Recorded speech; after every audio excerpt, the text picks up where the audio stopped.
Today we'll be talking about the key Australian tax issues to be considered when your client is looking to expand their business into another country. In Australia, we need to sit down and understand the objectives of the client. The fourth question, which will be a new one for the client in this case, is currency management.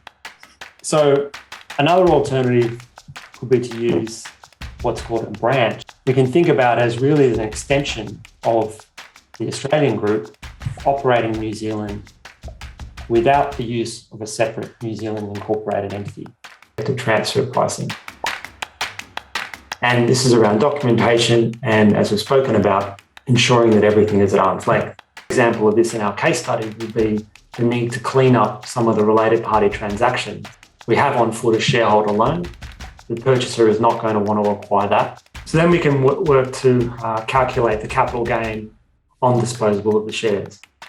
In order to complete the picture, however, we need to remember that the client has actually received the $150 million New Zealand proceeds at a later date to the CDT event. The resulting percentage is then applied to reduce the capital gain on the sale. So in short, the greater the active assets to total assets, the greater the reduction in the capital gain. So it's part of our pre-sale planning.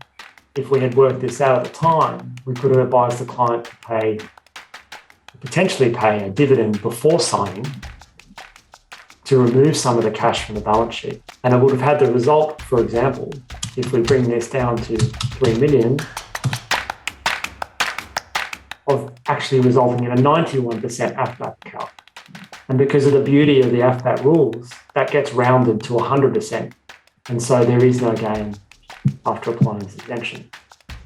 So again, it illustrates the importance of thinking ahead with your client as soon as the sale process is underway to ensure you manage the balance sheet and we manage the expectations of our client working with the constraints of the sale agreement.